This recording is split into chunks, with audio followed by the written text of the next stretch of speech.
So you had a beautiful moment this weekend, right? Was it? Yeah. So like bring up parenting, like my kid, I've been teaching him how to ride a bike, right? And it didn't really click until like this weekend. And it just like, it's literally like click, riding a bike. Like you do weeks of it. We didn't do that often, maybe like, once every 2 weeks or something. But he's like slowly getting it, right? Yeah. But a bike is like the fear, I think. Because once you're in it, then it's like almost like 0 to 100, the skill level when it clicks. Yeah. Because you're like faltering and then you're not faltering. Yeah. And then it's like, it's smooth sailing almost after that. It's like, for some reason, the mental weights, it clicks. Yeah. There's not many things like that. You don't think so? I've experienced that in like math. Like sometimes if I'm learning math and like calculus for me, like one day it just clicked. Yeah. Oh shit. We're talking about rates. Mm-hmm. We're talking about velocity here. That's when like things change. I had that with chemistry. Yeah. You're just banging your head with like just the same like words, right? And like, what the fuck? And then I remember the first time I ever heard stoichiometry, I was like, the fuck is stoichiometry, right? And then like... That's usually the stance, right? Yeah. Anything new is like, what the fuck? And then, I don't know, dude, for some reason, all these equations just made sense to me. Like, it made more sense than normal math. And it was just like, oh man, I get it now. And it was just like, yeah. How long did that take? Like, what was like the clicking mechanism? I don't know what it was. I think it was the fact that the teacher was very good, number one. Mm-hmm. And it was practical. Like, I could see the molecules. I could see things moving around. Math was always too abstract for me. I think one of the biggest regrets I ever had was that I wasn't more math inclined when I was younger. Mm-hmm. Because it seemed so abstract to me. Mm-hmm.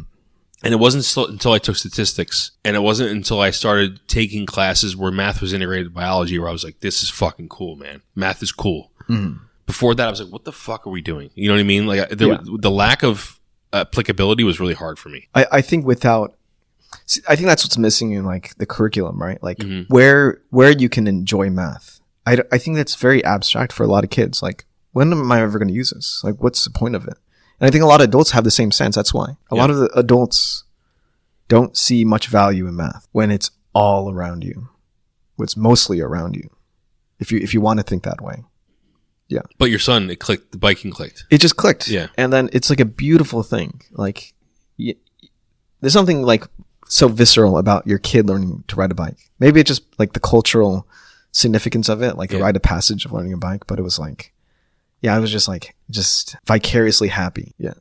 And it's funny because when you told me that, memories flooded back. And one of my most memorable times in my childhood was when I learned how to ride a bike. Mm-hmm. Because I remember my dad like pushing me on the back of the bike seat. And then I just was, I was going. And I didn't even realize that I looked to my right and he's now running on the side of me. Damn. And I was like, oh, I'm fucking biking right now. Right. And then I fell. As soon as I realized the dream was over, like it was like a dream kind of thing, right? It's like you fall when you realize you're dreaming or something. Or you wake up. Right? Yeah, it was like that, right? I see. But then right after that, I got back up. Because it already clicked. Because my brain was already like, oh, now I know how to do this. Yeah. How much do you think is the clicking the stance of knowledge? For instance, like our maybe just you and I, but like our initial stance of like learning a new concept, like what the fuck is that? What is that about? Yeah. Like it's like almost negative. Like, oh, new concepts from at our age, you mean? Like now? Maybe it's more at our age. Like, oh, what the fuck is this about? Like, it's curious, but it's also like, well, I've never heard about this. Like, my adult brain has never experienced this before. And I also think it's like, another thing I have to fucking remember, like understand. There's a certain stance to it, right? Yeah. Like a kind of a stubborn stance, right? An obstinate stance. Maybe that's what the click is. When you actually just open your asshole and just let, a bicycle. Allow Christopher Lambert to have a way with your, dismembered body. Yeah. Christopher Lambert. But I think that's good, Nick. I think it's almost like a relinquishing. It's like, okay, I'll open myself up to this. Yeah. I think that's a lot. I think that's with everything, really. Is it? Are you willing to break your dumb caveman block that you have, like not wanting to learn this thing? Right. I think it comes. I've seen people actually hit that point, right? Mm-hmm. When you're teaching or whatever, and you see people like, "Oh, I fucking get it," and they have this look on their face, like, and you're like, "They got it. They understand now," right? I think that's a beautiful thing. That's a visceral, beautiful thing when you see in the human face a cognitive like hurdle that was crossed. Yeah, and the smile that my kid had, yeah, when he was like doing it by himself was like, it's like an epiphany almost. Right? Yeah. But is the sense of epiphany like, oh, I could have done this the whole time, or is it more like I lost the fear of it? I lost the fear of knowledge, right? Because it is hard. Like learning the thing is hard. Yeah, because physically, like biking is weird, right? The fact that you're balancing yourself on these two like wheels that are in the same. It's non-intuitive. Yeah. If a dog looked at it, I was like, what the hell is going on here? Yeah. It's magic. Yeah. Yeah. It's a magical thing that keeps upright with some speed. Yeah. I think it's I think the unintuitiveness for a child is immediately understood. And so they have this mental block of like, this is an impossible thing. Yeah. Right. Like this is some kind of magic that I have no access to. But then once it clicks, now you have the magic. And I think we have to keep in mind when we're learning anything new to have that open stance. Like, is our asshole too tight for this? Yeah. Yeah. And then once you have... You just gotta let it happen, man. you just gotta let Christopher Lambert ride in. Yeah. So, how did you know to record that? Did you think he was like close? Is that like when you sent me a recording? Yeah, so I've a few videos from before that, but he's like just doing this one-legged kind of like pedaling. Oh, I see. Yeah. And like he's not pedaling, right? He's just kind of just on one foot and gliding with it like a skateboard. Yeah.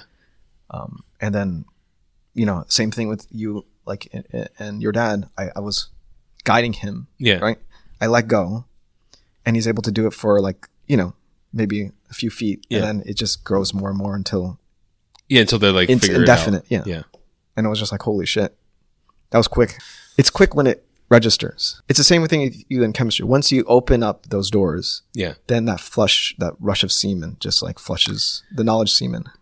It's almost like once you realize it's not as bad as you thought it was. It's like we all tell ourselves, we come across certain things and you're like, I'm never going to understand this. Yeah. Yeah. And then that's so self-defeating. It is. Yeah. How much of knowledge that is you think inaccessible to you is because like you're self-defeating? Probably a lot. I think so. It's also but there's limitations too. Do you feel like there's limitations at a certain point? Like you feel like you're like, I just have so much in my head right now that I can't afford. Like, okay, I would love... That is self-defeating though. Okay. Do you think it's self-defeating not to do another PhD in quantum mechanics, even though I would love to understand physics better?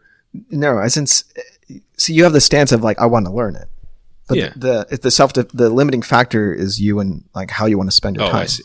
Yeah. So things that it doesn't require me to do another PhD. Like, things like that. Yeah. Like instead of, there are certain things that scare me. Like math always scares me. As soon as I see an equation, I get scared. You got to tackle it. I know. Yeah. It's the fear, right? Mm-hmm. The fear of you not understanding it. Yeah. One day it'll click. The way I learned how to program, I didn't do like classical, like went through class and everything. I read through a PHP code base, like Drupal, because I wanted to make a website. Wow. It's like a full stack thing. So I just read Drupal. There's like thousands of lines of code. I don't know what the hell I was looking at. And one day, dude, it just clicks. It's just logic. Whatever you think is unattainable, a fucking person made it. Yes. That is a really good, that's really good. Yeah, I like that. A person made it. A person physically, like you and me looking at me right now, or you and your parents, you're looking at a person. That person made it. A person made it. And I think there's this weird thing where if it's too abstract, especially in like math where it's distilled, right? And it's no longer from a person anymore. It's this weird kind of from God almost. Yeah. It's like too intimidating. But if you had a good teacher, if a person went from person to person telling you a person made this, I'm talking as a person to translate it to you, it kind of flows better. I agree. Whereas like I think a lot of education now is like almost like a priest. Like it's like the word of God is coming to you and it's kind of too foreign, right? It doesn't seem like it's part of your life.